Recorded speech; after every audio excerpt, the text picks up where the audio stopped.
active climate activist, a Penn climate speaker, a member of the Student Advisory Group for the Environment, a Deputy Director for Climate Cardinals, and the North American representative for the Tanza Ecological Ambassador Program. Welcome, Joy.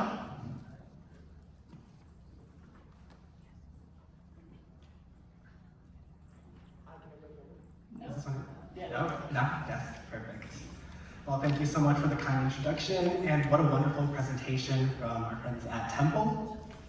Today I'm going to be telling you about my nonprofit work, especially with our water world, with Waterroots and building a global water community. So today I'm really honored to be here with the American Waterworks Association, and meeting all of you has really made me inspired because it's shown me that you guys really do care about this work. So I'm going to show you a little bit about what your work is really implementing and what it can achieve. So I'm starting off with this picture from Apollo 8. This is Earthrise. This is one of the first pictures of the entire world.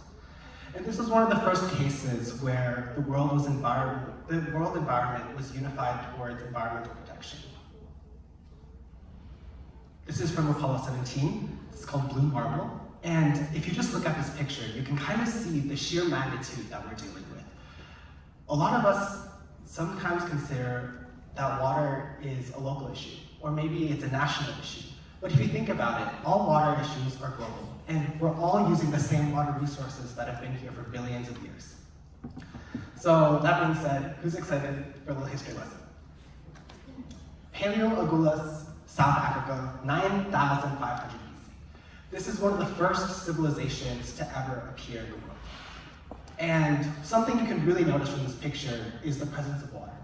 And if you look around, you'll start to notice that all of these ancient civilizations are surrounded by a body of water. And think about the Nile River. You can think about Mesopotamia. Mesopotamia's word really actually just means in the middle of the rivers in Greek. You can think about this, South Africa, the Paleo-Agulhas Plains. You can consider the Indus River in India. You can consider Tenochtitlan, the Aztecs. All of these are centered around water because this is where agriculture is. This is the cleanest way for sanitation. But even as a starting civilization, people realized the importance of water.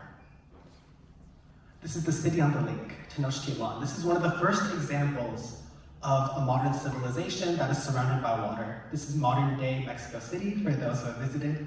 But this is 1325 AD, and this is an example of water going in and out of the city, and water is still very closely interacted with the people. So what I want to show you is that, in this case, human-environment interactions are still very closely linked. This can be traced all the way back to our Latin etymology. Etymology is the way words are conceived, how words are created. Arrive and derive. These all have the right root, which comes from river. Arrival is a river arriving, deriving is where we get our water from. That's all simple enough. River and rival are the same word, or they come from the exact same root. As conflicts all seemed to relate back to water. You can think about the Crusades were over water. You can think about Roman conquests were won by taking over water, stopping water, or controlling the waterways. So historically, even now, control and water access has led to social and political conflict. But where does that lead us today? Let's go back to Rome, the aqueducts. The aqueducts are a system where water goes in and out of a city. This is the first case of separation of humans and the environment. So right now, in Rome, we're in this system where we have a city inside, and these large aqueducts are channeling water in and out. And in this case, water is no longer an integral part like it was in Tenochtitlan in Mexico. But now in Rome, it's a separate environment completely. What does this mean? I've been traveling a lot for nonprofit work, and it recently made me think, where does our water go? So does anyone know where water goes when we flush a toilet on a plane? Out of a trapdoor. That's what I always thought too, out of trapdoor. Exactly. My parents, when I was a kid, my parents would tell me, that's how clouds are made, you know? They let you fly, and then they open a trapdoor and it all gets sprinkled out. And I remember looking out the window and it was sunset, and I saw a string of yellow clouds, and it made me regret so many things. But it actually just goes under the plane, and that's something I only realized this year. But this paints a really startling picture, right? We all work in the water space, but none of us knows where the water goes. A lot of us just flush the toilets or close the tap, and we don't really think about where our water's going, where it's being treated, or I guess you guys probably have a much better sense of this than I do. But this environment and human separation is already much more distinct in our society today than it was hundreds, thousands of years ago. This is a picture of Philadelphia from the National Park Service. And this is when they were first developing the city, they were first expanding it, and you can notice how there's a very serious lack of green space. Here's the same picture, and in color, you can really tell there's almost no green. So what you can tell here is that humans and the environment are very much separated. Another thing that I see from this picture is the lack of permeable surfaces. This shows so much impermeable surfaces because these are all man-made surfaces, and this reminds me that every single time it floods in Philly, it doesn't even have to be that much water, but because of all the Hortonian overflow runoff, everything just piles together really, really quickly, leading to water issues. These are some water facts. Every single time I search up water issues, water insecurity, this is what I see. I see 700 million, I see 5 billion, I see 85%, I see 72%, I see half. These are all numbers. And at some point, I feel like numbers start to lose humanity. You start to get used to seeing numbers on the big screen. You start to think of it just as a number and not as who the people, the community is behind these numbers. This is another graph with more numbers, and this is how most water information is presented. And this is a very powerful way of presenting things. It's a visual way of presenting, but it loses a lot of what we're accomplishing as a water industry. So we learn a lot about what the water impacts are. What pollutants are we going for? Are we going for PCBs? Is it PFAS? Is it lead, mercury? We're learning about where these places are. Is it groundwater? Is it somewhere else? Is it from an aquifer? Is it aquifer drainage? We learn about why, but we don't really consider the real reason. It's always about numbers, and it's never about why and how. So why? Only recently have people considered why, which is the topic of environmental justice. Why are some communities more subject to environmental challenges? Why are some communities more vulnerable to environmental risk? Why are these frontline and marginalized communities more threatened? And we consider how. No people really consider how, which is why I started Waterroots. Waterroots is a global storytelling project that shows how different cultural perceptions are changing the way we interact with water. So this can mean a lot of things. I've heard about how religious perceptions have changed their influence to water, how cultural backgrounds, how your childhood experiences, how travel, all of these paint the water story. So I'm going to tell you a story of rain. And it's very fitting because the drive here today was not the best. But when I first came to Philly 3 years ago, I remember noticing that it rained a lot. And I would tell my friends, oh, it's raining so much. It's going to be a horrible week ahead. It's all going to be rainy. And my two friends looked at me. They were really shocked. One was from Afghanistan and one was from India. And they looked at me and they said, oh, actually, rain's a beautiful thing. And in a place where there's a dry season and a rainy season, where rain brings prosperity, where rain brings life. Especially my friend in Afghanistan told me that sometimes it was so dry that they could feel the dryness in their nose. Just the thought of rain, or the sight of rain, was a cause for celebration. And that really started this perception to me because my entire world was shifted. Because of where I grew up, because of the experiences I've had, I approached water in a completely different way. And this shows that when we're developing these scientific systems, when we're working with all these people on a global scale, what does it mean to truly accompany what they need? Last year, I don't know if you guys still remember, there was a water spill. There was a chemical spill in the water. And for me, I realized how little people here in the US perceive water pollution or water insecurity. I remember walking into Acme and seeing that all of the water bottles were completely bought out. And that was completely new to me because it brought me back to the start of the pandemic, where everything was completely in chaos. And even though the place in Philadelphia I was at was not impacted at all by this water spill, or like this chemical spill in the water, people had no experience with losing access to water. They had no idea what it was like to be in a position where this critical resource is not readily available. And I think that was a very powerful experience because even in highly educated settings, a lot of people don't consider what natural resources mean and what it means to lose a natural resource. I work with a lot of environmentalists and climate advocates, and they always tell me that global warming is a horrible thing, and I completely agree, but they always focus on the numbers. They focus on the 1.5 degrees Celsius, the 2 degrees Celsius, the significant loss in biodiversity, and these are all pressing issues. But if you think about the people on the ground who don't have access to water for a day or two, and think about what that means. So here's my water story. My family is from Taiwan, and Taiwan is a place where typhoons are readily occurring. And my family is from a very rural part called Ilan. And there was this one year, a typhoon hit, and when I woke up, all the trees were gone. They were completely knocked over.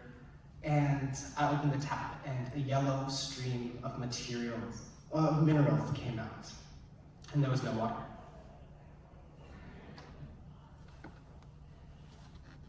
I started traveling and doing environmental work, conducting surveys, giving speeches throughout the world. In Arenal, Costa Rica, versus Sun Lake City, Taiwan. In Costa Rica, this is one of the largest lakes, and it's completely artificial. Some engineers added fresh water and completely built this entire ecosystem. And on the right, something to see, this is a region of Taiwan that is historically a travel destination. But just seeing how these different perceptions, how different people reacted, how people adapted to these water conditions was really stunning. Continuing this trend with island nations, New Zealand, this is Taupo, and this is Hanya in Greece. So in Taupo, one of the largest challenges they have is eutrophication due to nitrates and phosphates. And I can talk about this a lot more, but since I come from an extensive STEM background, but we're talking about how these people are perceiving the water. 95% of their local rivers have some sort of eutrophication pollution. Well, in my conversations with locals there, especially the Maori people, they told me that water has never been an issue, and they don't think that water ever will be. In Greece, despite being surrounded by water, they have flooding issues, and now most of their processes are working for desalination. So I started building up this organization to document different water stories. Right now we're working with 23 different countries to document how people are approaching climate change. And whether this is perspectives of social dimensions or political dimensions or even economic dimensions, there's so many aspects to the water world that have to be considered. So what is the power of a water story? I started out with Waterroots in education. And from a STEM background, this was a huge transition for me. So Waterroots actually started out as a PFAS filtration project, which is very separate from the work we're doing right now. But after I was building my first prototype with the help of the Philadelphia Water Department and Drexel and Penn, conversations with locals showed me that one scientific solution wouldn't be enough.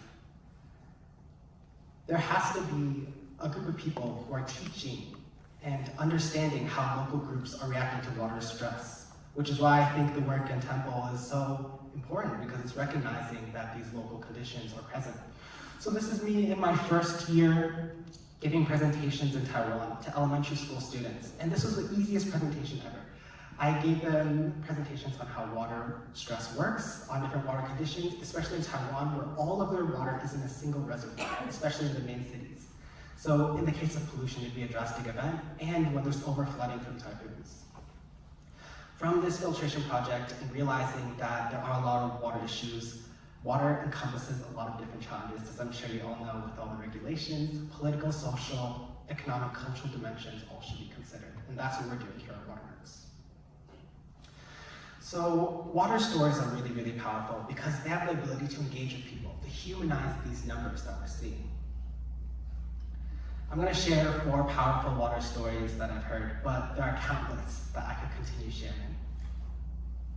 In the top left, this is a picture from Tanzania.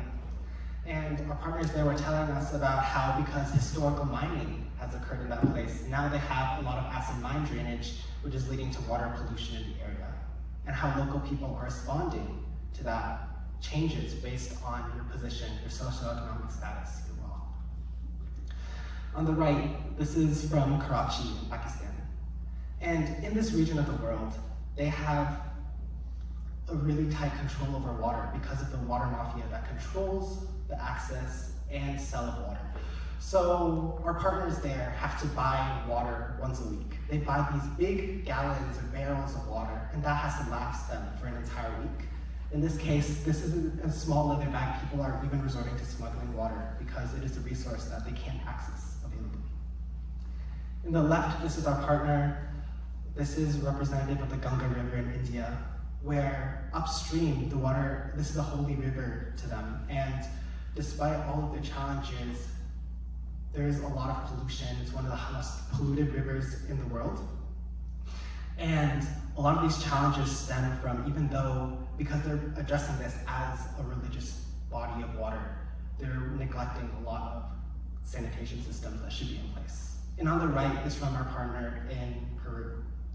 And she comes from an agricultural community, and she told me about how the last 2 years, because of local conditions where there was global warming leading to less water, they had droughts, which led to food insecurity issues too.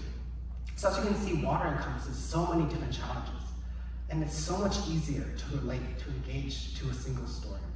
And I do recognize that we're working with all these countries, but we're only isolating small subsections. We're only working with youth because we believe youth have the ability to see special things about the climate. There's this term second environment, second generation.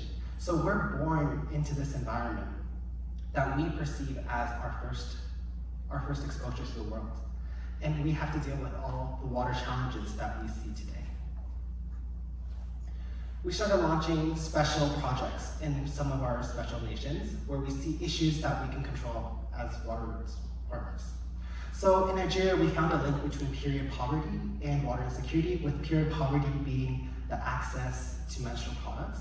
And we're working to combat with local groups, with medical students, to assess and to help gain access to both water and menstrual products through engagement efforts. In Cameroon, we're working with Revive Action, a local nonprofit, to work on plastic pollution. And in there, they have a large challenge in terms of upstream, downstream perceptions. So upstream communities in this place, in the Ndongo River, they have this out of sight, out of mind approach. So they pollute into the river, and because it's gone, they don't think about it anymore. And downstream, these communities are facing huge microplastic impacts. So we're working on both a cleanup and an education movement in Cameroon. We're working with local teachers in Kenya to reform climate education standards. And I actually had a chance to speak with the Chief Sustainability Officer here and a lot of local teachers in Philadelphia to hear about how climate education is a really important thing. So we're going to work together to bring climate education and increase climate literacy throughout Kenya. And lastly, this is one of the most interesting projects I've seen, but hair loss has been associated with climate change in Bangladesh, especially in rural areas. So with these diminishing water resources, drinking water is the #1 priority, and personal hygiene becomes a second priority. And in this case, because the water is more saline, or there's the presence of certain pollutants, like heavy metals, it's causing hair loss, significant hair loss in these communities, where now women are even selling their hair for money. The real reason this is a challenge is this is a socioeconomic status, and now it's on physical display. Now people who have access to filtered water aren't losing their hair, and people with these challenges haven't physically shown. So we're working to investigate this, to bring more attention to this issue, and we're working with local partners in both Afghanistan and here in Bangladesh. Locally, I feel like Waterroots has been working a lot internationally, and we need to work on local perspectives too. So next year, we're working on an upcoming project to document the non-white perspectives from Native Americans and to showcase how their interactions with water have changed over the course of the last hundreds of years. And I think this is a really important story because a lot of us don't really consider how our water systems have evolved. We consider like, oh, we need to change out a pipe. We need to revitalize the system, but there's a lot of perspectives that need to be considered too. And we're trying to showcase these values. So, key messages. Cultural background influences a lot of water perceptions. The way you grew up, the things you've seen, they all influence a lot about water insecurity. If I had never seen a typhoon as a child, I don't think I know what water insecurity was. If a lot of my friends didn't go through a period of the chemical water spill last year, they wouldn't even have considered that water is a losable resource. Environmental education is the first step to climate resilience. I feel like this is a given, but people don't really consider it. You can't really act on things you are unaware about or you don't know about. So having a proper education system, whether this is through climate literacy, whether this is the standardization of climate projects, that's the first step towards climate resilience. And youth can make meaningful impacts. I feel like a lot of people are waiting because they think they're future leaders, but just because you're young does not mean you're a future leader. And this doesn't apply. I feel like anyone can lead at any stage that they want to. And meaningful impacts always start from a small group of people. So here's my executive team in Philadelphia. I want to give a special shout out to them for all the wonderful work they've done. We're working with a lot of volunteers at this point, so it is a large time commitment. And with the nonprofit work, I've learned a lot about what it means to have resilience and patience, especially since this is all volunteer-based work, so it does get a little bit slower. Special thank you to all of our mentors and sponsors. Thank you so much.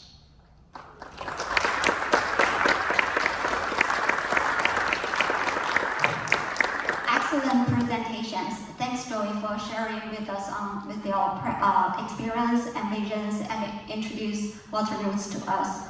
Any questions?